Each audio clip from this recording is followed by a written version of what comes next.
नमस्कार मित्रांनो, मी युवा मंच प्रतिनिधी सागर शिर्के स्वातंत्र्याच्या 75व्या अमृत महोत्सवानिमित्त आणि सुरू करा उद्योग स्वतःचा या सेमिनारमध्ये सर्वप्रथम मी तुमचं स्वागत करतो।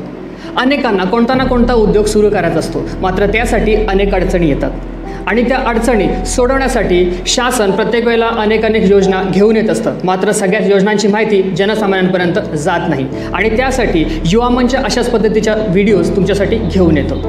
तर आज सुरू करा उद्योग स्वतःचा या सेमिनारमध्ये आपल्याला मार्गदर्शक लाभलेले आहेत जिल्हा उद्योग केंद्राच्या महाव्यवस्थापक विद्या कुलकर्णी मॅडम।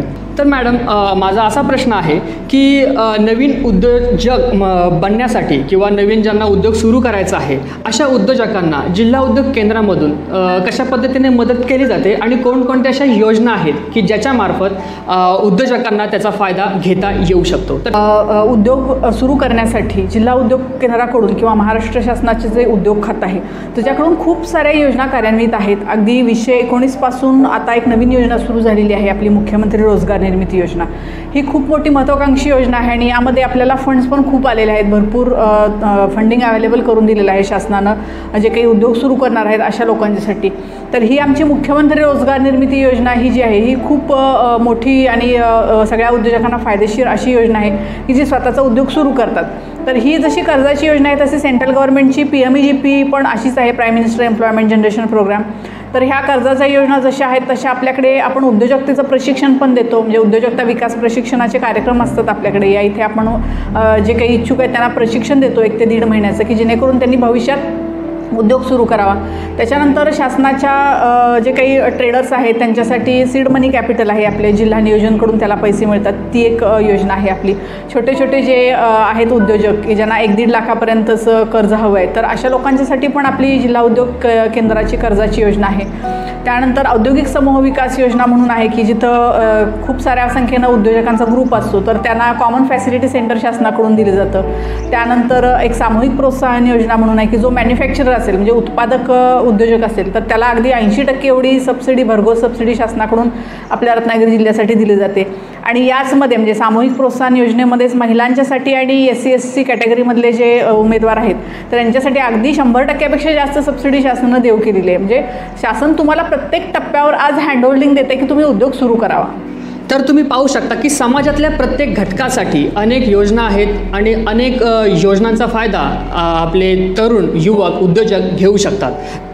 तर मॅडम, माझा पहिला प्रश्न असा आहे की जिल्हा उद्योग केंद्रामधून चटकन प्रोसेस होणारी अशी कोणती स्कीम आहे का? तर त्याबद्दल आमच्या दर्शकांना थोडी माहिती सांगा। तसं बघायला गेलं तर आपल्याकडच्या ज्या योजना आहेत ह्या सगळ्या चटकनच होतात।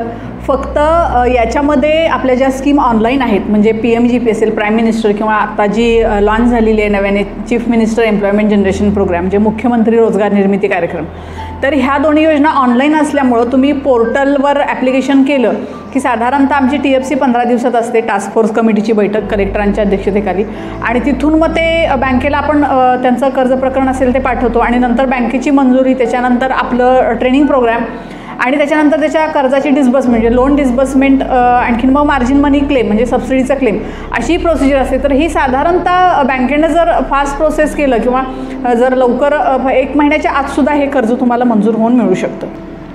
तर मॅडम, कोणत्या व्यवसायासाठी कर्ज दिलं जातं अशा व्यवसायांची यादी किंवा थोडक्यात जर आम्हाला त्याबद्दल माहिती सांगितली तर थोडं बरं होईल।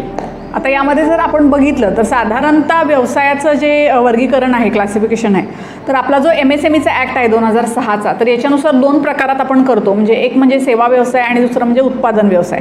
सेवा व्यवसाय म्हणजे थोडक्यात आपण सर्व्हिस ॲक्टिव्हिटी म्हणू शकतो ज्याला, की जिथून लोकांना सेवा प्रदान केल्या जातात। मग तुमचा नेट कॅफे असेल किंवा 2 व्हीलर 4 व्हीलरचं गाड्यांच्या दुरुस्तीचं गॅरेज असेल किंवा मोबाईल रिपेरीचं दुकान असेल, तुमचं इलेक्ट्रिशियनचं असेल किंवा अशा प्रकारच्या आणखीन भरपूर ॲक्टिव्हिटीज आहेत की जिथं झेरॉक्स मशीन सेंटर असेल कुणाचं किंवा एखाद्याचं आटा चक्की असेल, तर तिथून लोकांना तुम्ही काहीतरी सेवा प्रदान करता। तर असे जे उद्योग असतात हे सेवा ॲक्टिव्हिटीमध्ये येतात। आणि मॅन्युफॅक्चरिंग म्हणजे काय, तर तुम्ही तिथं काहीतरी एंड प्रोडक्ट तयार करत असता।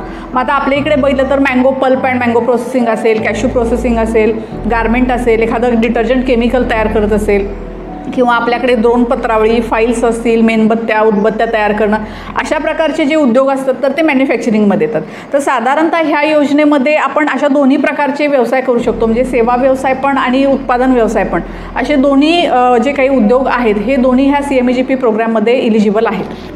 तर मॅडम, तुम्ही सांगितलेल्या योजनेबद्दल CMEGP, तर या योजनेमधून किती कर्ज मिळेल आणि त्याबद्दल थोडी माहिती सांगा. तर नेमकं सांगा की याच्यामधून किती लाखापर्यंतचं कर्ज मिळू शकेल.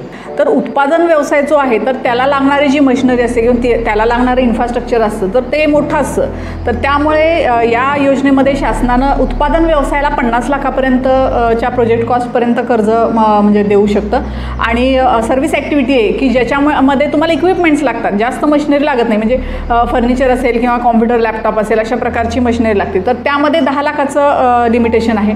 तर सेवा उद्योगासाठी 10 लाखापर्यंत आणि मॅन्युफॅक्चरिंग म्हणजे उत्पादन व्यवसायासाठी 50 लाखापर्यंतचं कर्ज या योजनेमधून उद्योजकाला मिळू शकतं. ह्या योजनेसाठी लागणारी पात्रता काय आहे, जेणेकरून आमच्या दर्शकांना कळेल की ते पात्र आहेत की नाही आहेत. कारण की पात्रता देखील असणं योजनेसाठी ते देखील सगळ्यात जास्त महत्त्वाचं आहे. तर पात्रता काय लागते? आता या ज्या योजना आहेत तर त्यामध्ये पात्रता किंवा अर्हता जी आहे ती नक्कीच म्हणजे विचारात घेतली जाते. आता साधारणतः याची वयोमर्यादा जर बघितले तर 18 वर्ष पूर्ण असली पाहिजेत. 18 ते 45 वर्ष ही या म्हणजे स्कीमसाठी वयाची मर्यादा आहे. 45 वर्ष सर्वसाधारण कॅटेगरीसाठी आहे. तर यामध्ये महिला असतील, माजी सैनिक, अपंग आणि SC ST अशा प्रकारचे उमेदवार असतील तर यांना 5 वर्ष एज रिलॅक्सेशन आहे. म्हणजे यांना 50 वर्षापर्यंत ते अर्ज करू शकतात. आणि सर्वसाधारण गटासाठी 45 म्हणजे 18 ते 50 वर्ष अशी आपली वयाची मर्यादा आहे. त्यानंतर शैक्षणिक अर्हता, शैक्षणिक पात्रता म्हणाल तर शासनाने खूपच म्हणजे याच्यामध्ये विचार केलेला आहे. अगदी 7वी पास उमेदवार आहे तो सुद्धा या कर्ज प्रकरणासाठी अर्ज करू शकतो. आता जसं मागाशी तुम्ही सांगितलं की 28% लोक 5 लाखापर्यंतचं कर्ज हवं आहे त्यांना, तर त्याच्यासाठी 7वी पास एवढी शैक्षणिक अर्हता फक्त आहे आपली. आणि त्याच्यापेक्षा जास्त कर्ज पाहिजे असेल म्हणजे 10 लाखापेक्षा जास्त कर्ज असेल तर साधारणतः 10वी पास एवढी शैक्षणिक अर्हता आपली लागते, की जेणेकरून त्या उद्योजकाला मोठं कर्ज देत असताना त्याला ज्ञान, नॉलेज पण असणं महत्त्वाचं आहे, त्याचं एज्युकेशनल क्वालिफिकेशन पण असणं महत्त्वाचं आहे. तर या दृष्टिकोनातून आपलं किमान 7वी पास आणि मॅक्झिमम कर्जासाठी 10वी पास ही आपली शैक्षणिक अर्हता आहे. योजनेमधून किती प्रमाणामध्ये अनुदान मिळतं, त्या अनुदान किती पर्सेंटमध्ये मिळतं याची जर थोडी माहिती सांगितली तर बरं होईल. कारण की किती पर्सेंट त्या व्यक्तीला स्वतः कडून लावायचे आहेत आणि किती त्याला पैसे सरकारकडून मिळणार आहेत आणि ते कशा पद्धतीने मिळणार आहेत. आपण जर CMEGPची ही योजना बघितली तर साधारण 15 ते 35% एवढी भरघोस सबसिडी किंवा अनुदान शासनाकडून दिलं जातं या योजनेमध्ये. तर आता जे शहरी भागातले उमेदवार आहेत म्हणजे पुरुष वर्गातले आहेत तर त्यांना 15% एवढी सबसिडी दिली जाते.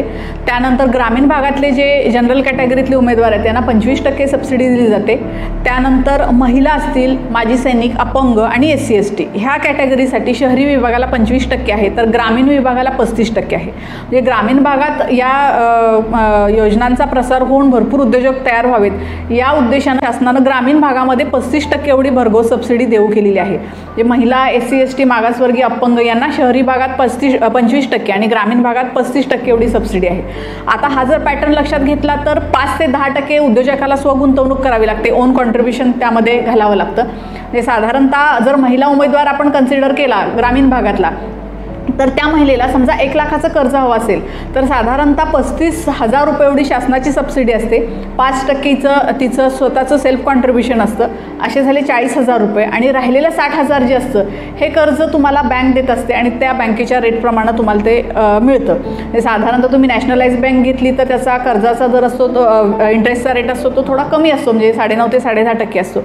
आणि जर प्रायव्हेट बँक जर घेतली तर त्याचा जो रेट आहे तो साधारणतः 10 ते 12% एवढ्या आसपास असू शकतो. म्हणजे नॅशनलाइज बँकचा व्याज दर कमी असतो की जेणेकरून तुम्हाला हप्ता कमी बसेल. म्हणजे साधारणतः अगदी 10 लाखाचंच लोन घेतलं तर तुम्हाला 3.5 लाख म्हणजे 2.5 ते 3.5 लाख एवढी सबसिडी मिळते. म्हणजे हायेस्ट मोड जर म्हणजे आपण 50 लाखाचं जर प्रपोजल केलं तर 17.5 लाख एवढी मोठी सबसिडी तुम्हाला मिळू शकते या कर्ज प्रकरणातून. आणि हा खूप मोठा म्हणजे हँड होल्डिंग सपोर्ट आहे तुम्हाला. तर मॅडम, ह्या योजनेसाठी जर कोणाला अर्ज करायचा असेल तर अर्ज कशा पद्धतीने करायचा आणि अर्ज करण्यासाठी जर तुमच्याकडे अशा कोणत्या सुविधा आहेत का जेणेकरून जर कोण अर्ज करू शकत नसेल तर त्याला तुम्ही हँड होल्डिंग देता का? तर त्याबद्दल आम्हाला थोडी माहिती सांगा जेणेकरून अर्जदार देखील अर्ज करण्यासाठी त्यांना सोपं पडेल. आता मगाशी मी सांगितल्याप्रमाणे आपली CMEGPची ही योजना आहे ही पूर्णतः ऑनलाईन आहे. याच्यामध्ये तुम्हाला cmegp-maharashtra.gov.in नावाचं एक वेबसाईट आहे, म्हणजे एक पोर्टल सुरू केलेलं आहे. तर त्या पोर्टलवर जाऊन तुम्ही ॲप्लिकेशन ऑनलाईन करू शकता, म्हणजे अगदी घरबसल्या पण करू शकता, नेट कॅफेमधून करू शकता. तो भरत असताना तुम्हाला जे काही डॉक्युमेंट्स आहेत तर ती डॉक्युमेंट्स पण फार नाही आहेत, एक 4-5 ठराविक डॉक्युमेंट्स आहेत, जसं KYCला लागतात एवढीच डॉक्युमेंट्स आहेत. तर ती तुम्ही अपलोड करू शकता त्याच्यामध्ये आणि ॲप्लिकेशन ऑनलाईन सबमिट करू शकता. हा एक तुम्हाला CMEGPचं ॲप्लिकेशन करण्याचा एक वे आहे.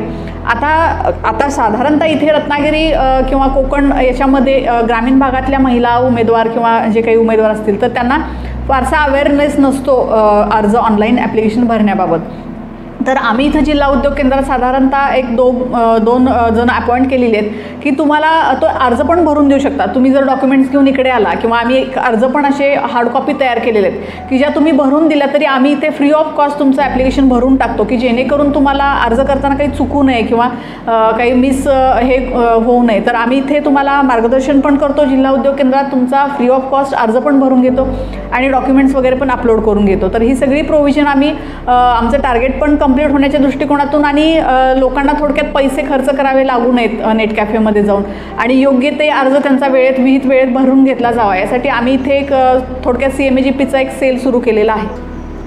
तर मॅडम, जर कोणाला अर्ज भरायचा असेल इथून तर त्यांना इथे येण्यासाठी कोणकोणते डॉक्युमेंट घेऊन येणं गरजेचं आहे? आता साधारणतः या योजनेमध्ये म्हणजे खूप सारे डॉक्युमेंट्स अजिबात लागत नाहीत, की कर्जदार थोडक्यात किंवा जो उमेदवार असतो तर त्याला खूप सारे डॉक्युमेंट्स असले की त्याला टेन्शन येतं की बाबा एवढे सगळे कागदपत्र कुठून गोळा करायचे. पण ही अशी योजना आहे मुख्यमंत्री रोजगार निर्मिती योजना की याच्यामध्ये खूप कमी डॉक्युमेंट्स लागतात. म्हणजे याच्यामध्ये साधारणतः तुमचा फोटो असेल, आधार कार्ड असेल, पॅन कार्ड असेल आणि स्कूल लिव्हिंग सर्टिफिकेट म्हणजे शाळा सोडल्याचा दाखला. तर तो आपण का घेत होतो, त्याच्यावर एज पण किती आहे ते पण हे होतं आणि त्याचं एज्युकेशनल क्वालिफिकेशन हे पण त्यामधून दिसतं. तर हे आपण 4 डॉक्युमेंट्स कंपल्सरी घेतो.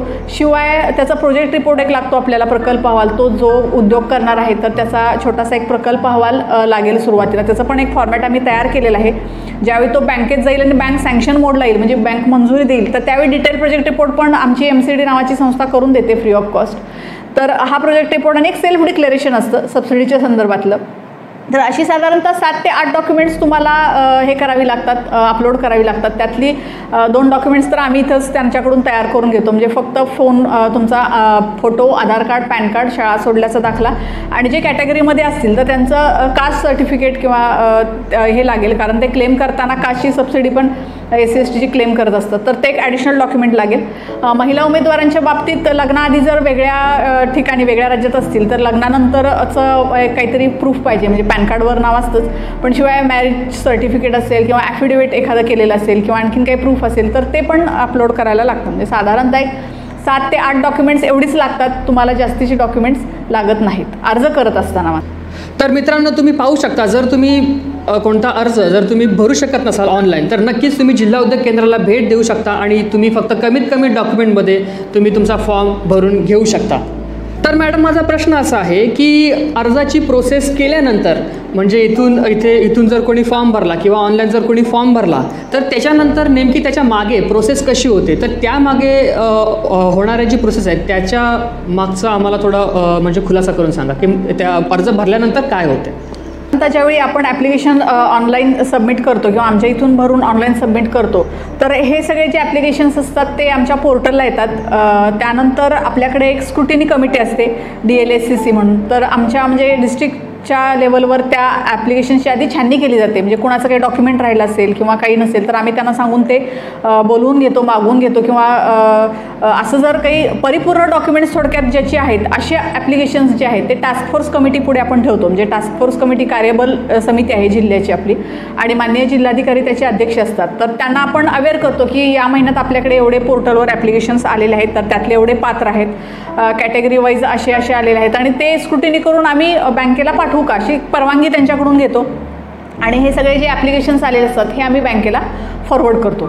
आता त्याच्यानंतरची प्रोसिजर अशी आहे की आमच्याकडे स्क्रुटिनी होऊन बँकेला गेल्यानंतर बँक परत त्या कर्जदारांना संपर्क करते. आम्हीसुद्धा त्या ॲप्लिकंटना फोन करून सांगतो की तुम्ही बँकेत जा, तुमचं ॲप्लिकेशन बँकेमध्ये गेलेलं आहे. तर बँकेला संपर्क केल्यानंतर बँकेचे जे काही डॉक्युमेंट्स असतील तर ते बँक कंप्लायन्स करून घेतं. म्हणजे फॉर एक्झाम्पल तुम्हाला स्विंग मशीन घ्यायचं असेल तर कुठून घेणार आहात त्याचं कोटेशन द्यावं लागेल बँकेला किंवा आणखीन बँकेचे जे काही कागदपत्र असतील म्हणजे तुमचं लीज डॉक्युमेंट असेल, जिथं तुम्ही उद्योग व्यवसाय करणार आहात तिथलं, किंवा अजून काही ॲडिशनल बँकेला डॉक्युमेंट्स पाहिजे असतील तर बँक त्यांच्याकडून घेतं. बँक त्या युनिटच्या जागेला व्हिजिट पण करू शकतं की तुम्ही कुठे व्यवसाय करणार आहात. आणि ही सगळी प्रोसिजर झाल्यानंतर बँक त्याला सँक्शन देतं, म्हणजे बँक त्याचं कर्ज प्रकरण मंजूर करतं.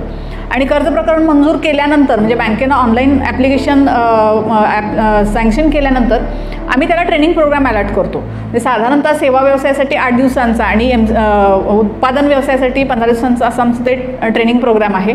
तर याच्यामध्ये आपण आपली जी महाराष्ट्र उद्योजकता विकास संस्था आहे, MCD आहे, एंटरप्रेन्योरशिप डेव्हलपमेंटचं आपल्या गव्हर्नमेंटचं एक हे आहे, तर त्यांच्याकडून आणि मिटकॉन ही एक संस्था आहे, त्यांच्याकडून आपण ट्रेनिंग्स देत असतो.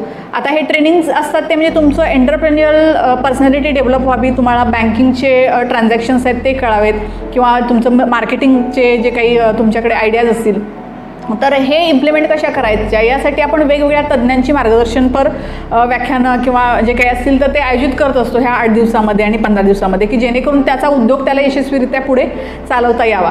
तर असं ट्रेनिंग झाल्यानंतर मग ट्रेनिंगचं सर्टिफिकेट अपलोड करावं लागतं पोर्टलला. मग बँक तुमचं लोन डिस्बर्स करते, कर्जाचं वितरण करते, आणि ते केल्यानंतर मग मार्जिन मनी म्हणजे अनुदानाचा दावा बँकेने आमच्याकडे करायचा असतो आणि आम्ही आमच्या मुख्यालयाला तो दावा पाठवतो की जेणेकरून त्यांची सबसिडी तात्काळ यावी.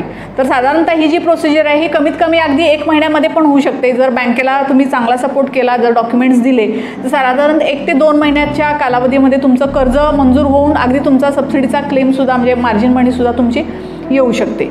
आता ही जी सबसिडी येते तर ही सबसिडी डायरेक्ट तुम्हाला मिळत नाही, तुमच्या बँकेच्या पार्किंग अकाउंटवर लँड होते, म्हणजे थोडक्यात येऊन जमा होते. पण जोपर्यंत तुमच्या उद्योग व्यवसायाला 3 वर्ष होत नाहीत, म्हणजे तुम्ही व्यवस्थित यशस्वीरित्या तो व्यवसाय चालवत नाही, तोपर्यंत तुम्हाला ती दिली जात नाही. आणि ज्यावेळी 3 वर्ष होतील तर त्यावेळेस इन्स्पेक्शन झाल्यानंतर तुम्हाला ही सबसिडी तुमच्या हे खात्यामध्ये वर्ग केली जाते. तर असं हे थोडंसं प्रक्रिया आहे आपली CMEGPचं कर्ज प्रकरण मंजूर झाल्यापासून ते तुमचा मार्जिन मनीचं रक्कम तुमच्या खात्यावर जमा होईपर्यंत. तर मॅडम, माझा सर्वात महत्त्वाचा प्रश्न असा आहे की योजनांसाठी काहीच लोक पात्र होतात आणि काही लोक पात्र होतच नाहीत. तर त्यांची पात्र न होण्याची जी कारणं आहेत तर त्यामागे काय कारण आहे, तर त्याच्यामागे आम्हाला थोडं महत्त्वाचं सांगा की लोक का अपात्र होतात. तर अपात्र होण्यामागचं कारण काय आहे ते थोडं सांगा. आता ज्यावेळी तुम्ही ॲप्लिकेशन करत असता म्हणजे पात्रता आणि अपात्रतेचा विषय अगदी तुम्ही अर्ज भरल्यापासूनच सुरू होतो.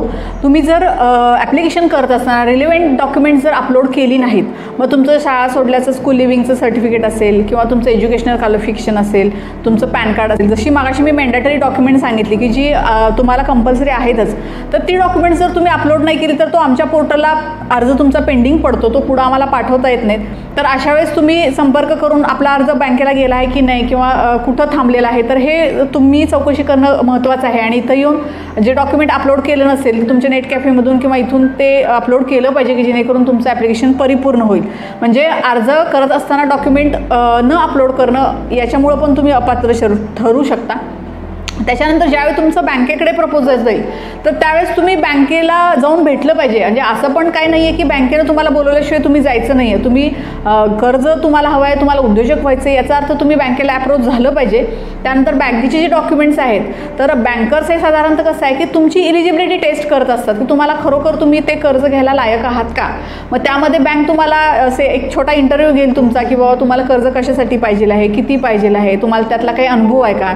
थोडक्यात सांगायचा मुद्दा म्हणजे की तुम्ही जे ॲक्टिव्हिटी सुरू करणार आहात किंवा तुम्ही जो उद्योग सुरू करणार आहात तर त्यातलं तुम्हाला सगळं नॉलेज पाहिजे. तुम्ही त्याचं नॉलेज गोळा केलं पाहिजे जर तुमच्याकडं नसेल तर, की कुठल्या व्यवसायाला काय रॉ मटेरियल लागतं, तो कुठं खपवणार आहात तुम्ही, तो कुठं स्टोअर करणार आहात, तुमच्याकडे एम्प्लॉयमेंट किती आहे, किंवा तुम्ही जो काही कर्जाचा हप्ता फेडणार आहात तर त्याचं मॅनेजमेंट तुम्ही कसं करणार आहात. तर थोडक्यात बँकेच्या मॅनेजरला ही सगळी माहिती तुम्हाला देणं भाग आहे की जेणेकरून त्याला विश्वास वाटेल मॅनेजरला की नाही हा इलिजिबल आहे आणि आपला हा कर्ज घेऊन फेडू शकतो. तर हे सगळ्यात खूप मोठं नॉलेज जे आहे तुमच्या व्यवसायाविषयीचं तर ते तुम्हाला पाहिजे, हे महत्त्वाचं आहे. हे जर नॉलेज नसेल तर बँक त्याला रिजेक्ट करू शकते, म्हणजे तुम्हाला अजून एक्सपिरियन्स घ्या असं सांगू शकते. त्यानंतर दुसरं म्हणजे तुमचं अजून एखादं कर्ज सुरू असेल कुठे आणि ते जर हप्ते प्रॉपर नसतील, म्हणजे थोडक्यात तुमचं सिबिल स्कोअर जर खराब असेल तर अशा वेळेस बँक तुमचं रिजेक्शन करू शकते. कारण बँकेला तुमचं एकट्याचंच प्रकरण आहे तर आम्ही 2-3 प्रकरणं 1:3, 1:4 पाठवत असतो. म्हणजे बँकेला चॉईस असतो तुमच्याऐवजी दुसऱ्याला कर्ज देण्याचा. तर तुमचं सिबिल स्कोअर जर चांगला असेल तर तुम्हाला बँकेचा काहीच प्रॉब्लेम येणार नाही. पण मीनवाईल तुमचं दुसरीकडे कुठे कर्ज सुरू असेल आणि त्याचा हप्ता जर पेड होत नसेल वेळेवर तर मग बँक तुम्हाला एंटरटेन नाही करणार.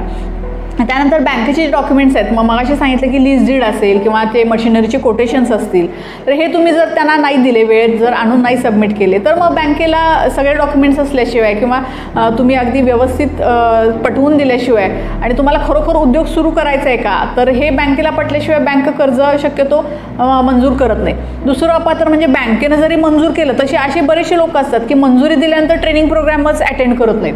तर ते ट्रेनिंग प्रोग्राम अटेंड नाही केला तर त्याच्या सर्टिफिकेटशिवाय तुम्हाला लोन डिस्बर्स करता येत नाही. म्हणजे बँकेची मंजुरी घेऊन काहीच उपयोग नाही. बँक मंजूर केल्यानंतर त्याचं ट्रेनिंग केलं पाहिजे, त्याचं सर्टिफिकेट तुम्हाला अपलोड करून बँकेचं लोन डिस्बर्स करून घेतलं पाहिजे.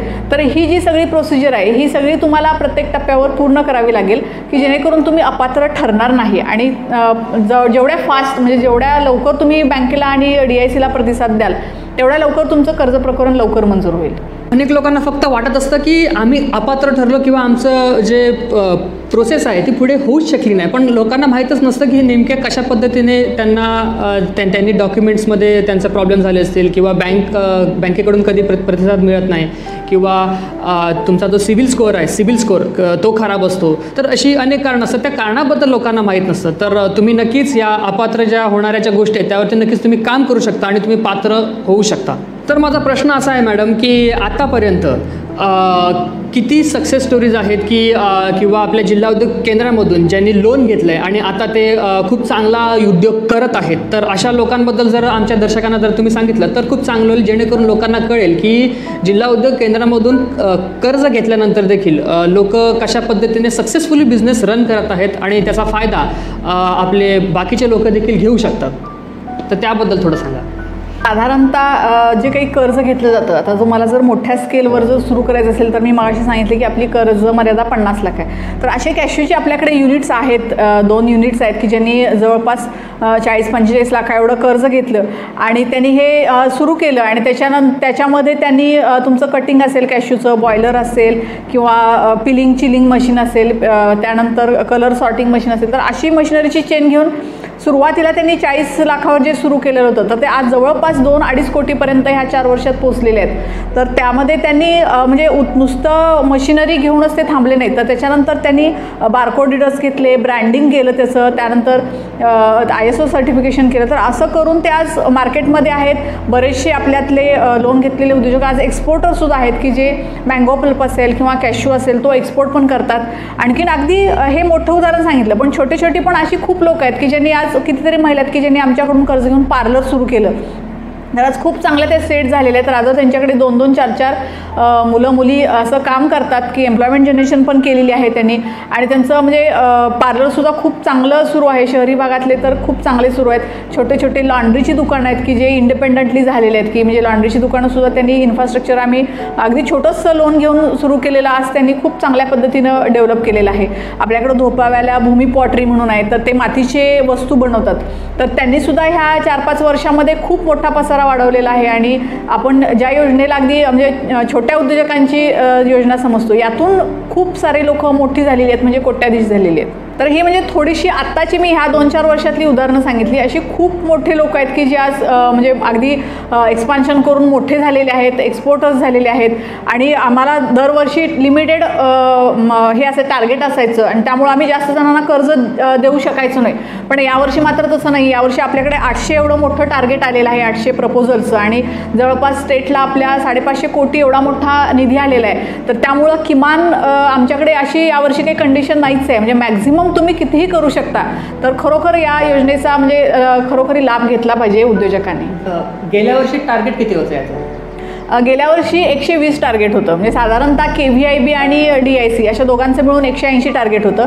पण यावेळेस KVIB आणि DICचं मिळून साधारणतः 800 एवढं टार्गेट आहे मोठं. 800 म्हणजे 120 कुठे आणि 800 म्हणजे जवळपास 5 ते 6 पट जास्तच टार्गेट आहे आणि आपल्याकडे म्हणजे फंड्स पण भरपूर आहेत. तर यावेळेस म्हणजे तुम्ही असं काही नाही की पैसे कमी पडले असं होणार नाही. आपण सगळ्यांनी ॲप्लिकेशन केलं तर म्हणजे सगळ्यांना सबसिडी मिळू शकते. तर मित्रांनो, तुम्ही पाहू शकता की जिल्हा उद्योग केंद्रामधून अगदी खूप छोटं लोन घेऊन देखील आता अनेक लोक लाखो करोडो रुपयांचा बिझनेस करत आहेत. म्हणजे तुम्हाला सरकारकडून मदत केली जाते, मात्र त्याचा फायदा अनेक लोक घेत नाही आहेत कारण त्यांच्यापर्यंत माहिती जात नाही आहे. तर या व्हिडिओच्या माध्यमातून अनेक लोकांपर्यंत माहिती जात आहे. तर नक्कीच तुम्ही छोटा व्यवसाय सुरू करू शकता आणि तो नक्कीच भविष्यामध्ये मोठा करू शकता. तर आता सध्या तरी तुम्ही जिल्हा उद्योग केंद्राच्या ज्या योजना आहेत तर त्याची माहिती आम्ही तुम्हाला दिलेली आहे. तर नक्कीच तुम्ही त्याचा फायदा घ्यावा अशी आमची इच्छा आहे. आणि मॅडम तुम्ही जर आमच्या दर्शकांना जर तुम्हाला कोणती जर ॲडवाईस द्यायची असेल आता सध्या तर तुम्ही कोणती देऊ इच्छिता?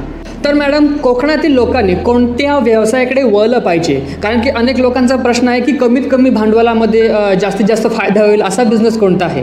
तर त्याबद्दल थोडी माहिती सांगा. आणि सगळ्यात इम्पॉर्टंट गोष्ट म्हणजे आता सध्या तरी जे लोक हे व्हिडिओ पाहत आहेत त्या व्हिडिओच्या माध्यमातून त्यांनी कोणती ॲक्शन किंवा कोणती कृती आता सध्या त्यांनी केली पाहिजे? आपण मगाशी मी सांगितल्याप्रमाणे की ह्या योजनेसाठी तुम्ही सगळी माहिती घ्या. आमची माहितीपत्रकं पण आहेत ऑफिसमध्ये, वेब पोर्टलवर पण या स्कीमची माहिती आहे. तर लवकरात लवकर याच्यामध्ये अर्ज करणं खूप महत्त्वाचं आहे.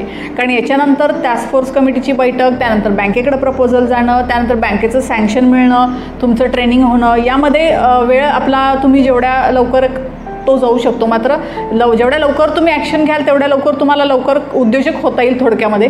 आता जर कोकणातला सिनारिओ बघितला तर मी मगाशी सांगितल्याप्रमाणे आपल्याकडं जे काही पोटेन्शियल आहे, आपल्याकडे जे काही पिकतं तर ते आपण जास्तीत जास्त कन्व्हर्ट करू शकतो. मग फूड प्रोसेसिंग असेल, जसं मी मगाशी सांगितलं की कॅश्यूची युनिट्स आहेत, कॅश्यूचे बाय प्रोडक्ट्स असतील, मँगो असेल, मँगोचे बाय प्रोडक्ट्स असतील, म्हणजे मँगो पल्प असेल, मँगो जेली असेल, त्यानंतर आपलं फिशरीज हे खूप चांगलं प्रोडक्ट आहे आपलं कोस्टर असल्यामुळं. तर फिश प्रोसेसिंगमध्ये म्हणजे फिशचं कॅनिंग असेल किंवा फिशचं आपण जे लोणची म्हणा किंवा हे म्हणतो अशा प्रकारचे वेगवेगळे पदार्थ असतील, ड्राय फिशचे असतील.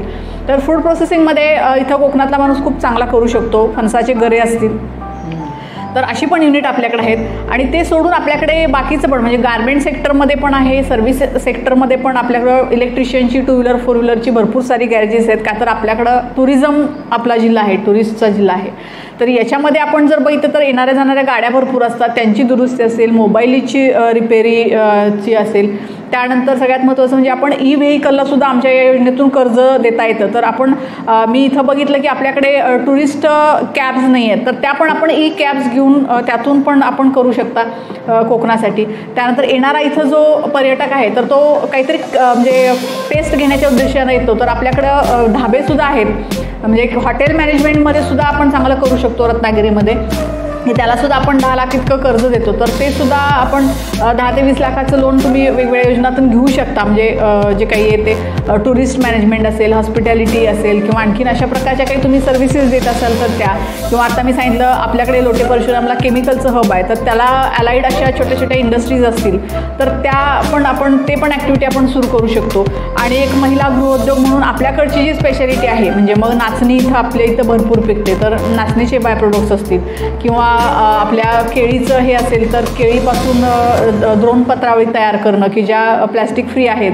त्यानंतर नारळाची सोडणं पण आपल्याकडं भरपूर मिळतात. तर क्वायरचे पण आपण वेगवेगळे प्रोडक्ट्स तयार करू शकतो की जे आपल्या जिल्ह्याला रॉ मटेरियल कसं अवेलेबल आहे पण त्या पाहिजे त्या प्रमाणात उत्पादन आपण करत नाही आहोत. म्हणजे पायपुसणे असतील, शोच्या वस्तू असतील, तर असे पण आपण करू शकतो की इथे कोकणामध्ये म्हणजे करण्यासारखं खूप काही आहे. तर आपल्याला ज्या स्ट्रेन्स आहेत, आपल्याला रॉ मटेरियल जे अवेलेबल आहे इथं, तर त्याचा उपयोग करून आपण खूप सारे म्हणजे व्यवसाय इथे करू शकतो. तर मित्रांनो, मी तुम्हाला सांगू इच्छितो की हातचं सोडून पळताच्या पाठीमागे लागण्यापेक्षा आपल्या आजूबाजूला किती संधी आहेत तर त्याचा फायदा युवकांनी, तरुणांनी, महिलांनी, नागरिकांनी घेतला पाहिजे. कारण की आपल्याकडे जे पिकतं तेच विकतं आणि त्याच्यामुळे आपण त्याच्याकडे सगळ्यात जास्त लक्ष दिलं पाहिजे. आता मँगो, परत फणस आणि मत्स्य व्यवसाय असेल, काजू प्रोसेसिंग, तर ह्याच्याबद्दल मॅडम तुम्हाला अजून डिटेलमध्ये सांगितलं, किंवा टुरिस्ट इंडस्ट्री असेल याच्याबद्दल मॅडमने सांगितलं. तर जे आपल्याकडे आहे तर त्याचा सगळ्यात जास्तीत जास्त लोकांनी उपयोग केला पाहिजे आणि त्याच्यामधून सगळ्यात जास्तीत जास्त पुढे जाण्याचे चान्सेस खूप जास्त आहेत. तर नक्कीच तुम्ही ह्या संधींचा फायदा घेऊ शकता. आणि मी तुम्हाला सांगू इच्छितो की आता आपण अशाच येणाऱ्या भविष्यामध्ये आपण कृषी अधिकारी असतील, मत्स्य व्यवसाय अधिकारी असतील, तर यांच्याकडून देखील आपण अनेक त्यांच्या डिपार्टमेंटमध्ये असणाऱ्या ज्या योजना आहेत त्याची देखील आपण माहिती घेणार आहोत. तर अशाच महत्त्वाच्या माहितीसाठी आणि उद्योजकतेच्या नवीन संधीसाठी नक्कीच हा यूट्यूब चॅनल सबस्क्राईब करा आणि अशा पद्धतीच्या नवीन नवीन माहिती तुमच्यापर्यंत मिळत राहतील. आपला चॅनल आहे, नक्कीच सबस्क्राईब करा. आणि ह्या नोटवरती मी मॅडम तुम्हाला सांगू इच्छितो, तुम्ही तुमचा वेळ दिलात आणि आम्हाला संपूर्ण माहिती दिलीत आमच्या दर्शकांना, त्याबद्दल मी तुमचा खूप खूप आभारी आहे. युवा मंच तुमचा खूप खूप आभारी आहे. थँक्यू.